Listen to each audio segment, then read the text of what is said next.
Kerjasama ini menggegarkan.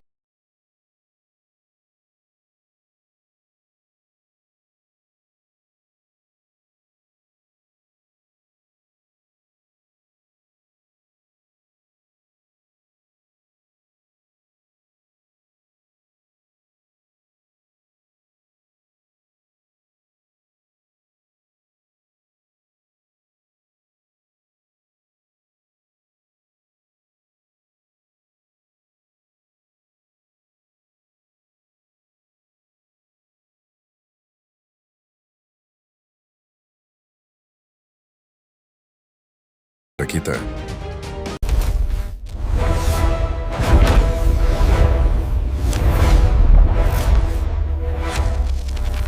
The Strait of Malacca sits right at Malaysia's doorstep, and through this narrow waterway passes 40% of all global trade every single day. China knows this, America knows this, and now the whole world is watching what happens next.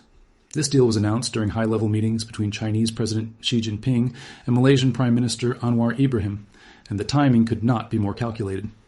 While the West focuses on Ukraine and the Middle East, China is quietly building an empire of influence right in America's backyard of the Pacific.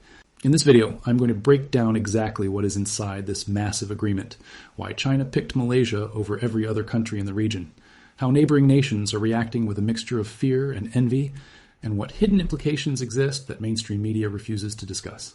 By the end of these 15 minutes, you will understand why this single partnership might be the moment historians look back on as the turning point in Asian power dynamics. So let us dive straight into the facts and uncover what is really happening behind closed doors. So now you have seen the complete picture of what China is doing with this $200 billion deal in Malaysia. And I want to make sure you walk away from this video understanding exactly why this matters to you, your country, and the entire global economy. Let me bring everything together so the puzzle pieces fit perfectly in your mind. We started this journey by revealing the shocking scale of this partnership. $200 billion flowing from Beijing to Kuala Lumpur in what might be the most significant bilateral agreement Southeast Asia has witnessed in decades. This is not just about building some railways and ports. This is about reshaping the entire power structure of a region that controls nearly half of all global maritime trade. China is not spending this money because they love Malaysia. They are spending it because the Strait of Malacca is the single most important choke point in international shipping, and whoever controls access to that waterway controls the economic lifeline of Asia. We then explored exactly what this massive deal contains, and the details are even more impressive than the headline number suggests. Infrastructure projects spanning railways, ports, and highways will physically connect Malaysia to China's vast Belt and Road network. Digital infrastructure, including 5G networks and data centers, will tie Malaysian technology systems to Chinese platforms. Energy projects focusing on green technology and renewable resources will make Malaysia dependent on Chinese expertise for decades to come. Industrial parks and special economic zones will bring Chinese factories and workers onto Malaysian soil. Financial arrangements, including currency swap agreements and WAN-based trade, will slowly reduce Malaysia's reliance on the American dollar. Each component of this deal serves a purpose, and when you add them all together, you see a comprehensive strategy to pull Malaysia firmly into China's orbit of influence. We also examined why China chose Malaysia, specifically out of all the countries in Southeast Asia, and the answer comes down to geography, politics, and timing.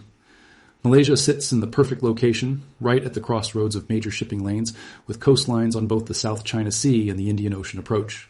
Prime Minister Anwar Ibrahim has positioned his government as neutral in the great power competition between America and China, making him an ideal partner who will not automatically side with Washington. The previous Malaysian government under Mahathir Mohamad had already established warm relations with Beijing, so the foundation was already built. Malaysia also possesses natural resources that China desperately needs, including palm oil, rubber, tin, and petroleum.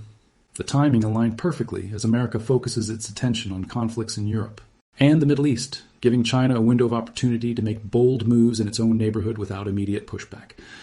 The regional reactions we covered tell you everything you need to know about how significant this deal truly is. When the United States issues diplomatic statements expressing concern, when Japan immediately starts talking about counterinvestments, when Australia raises security alarms within their intelligence community, you know something major has shifted.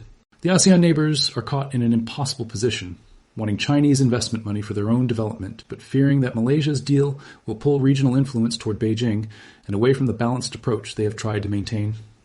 Indonesia is watching nervously because they consider themselves the natural leader of Southeast Asia, and now their smaller neighbor has secured a partnership they could only dream about. Singapore, despite being a wealthy financial hub, cannot compete with the strategic value Malaysia offers China through its control of the strait. Vietnam and the Philippines, both locked in territorial disputes with China over the South China Sea, are wondering if Malaysia's embrace of Beijing will weaken regional solidarity on those contested claims. The hidden implications we uncovered are perhaps the most important takeaways from this entire story. Military strategists in Washington are losing sleep over the possibility that Chinese naval vessels might gain access to Malaysian ports, giving Beijing a forward operating position that bypasses the South China Sea entirely. Intelligence experts worry about Chinese-built digital infrastructure being used for surveillance and data collection on a massive scale.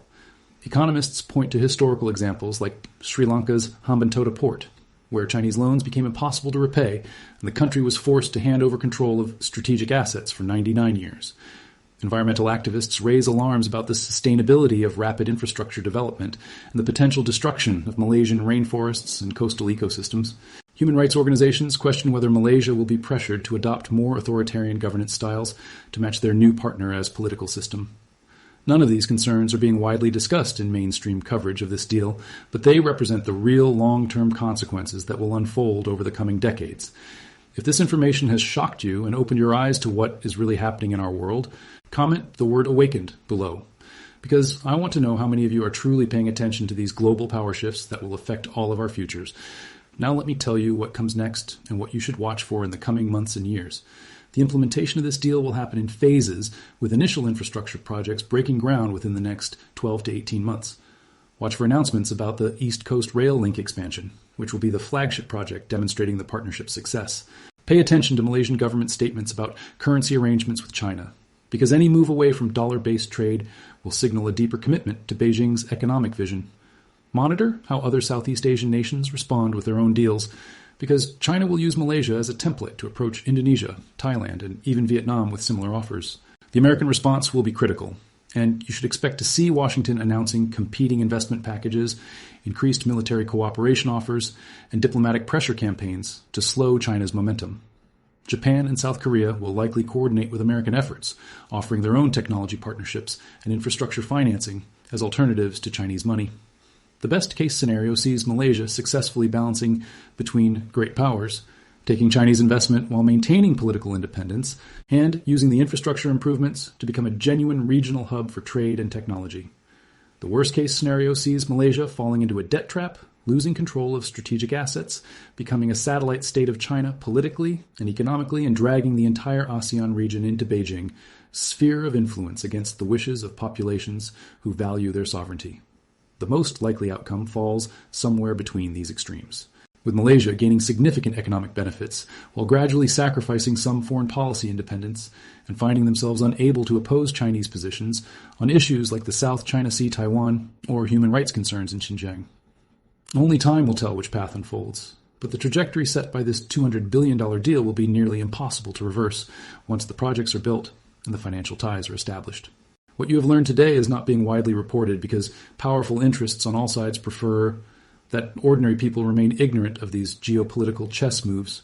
China benefits from quiet expansion without public scrutiny. America benefits from populations not questioning why they are losing influence despite spending trillions on military presence. Malaysia's government benefits from citizens not asking hard questions about long-term sovereignty. But you are now informed, you understand the stakes, and you can make your own judgments about what this means for the future of our interconnected world.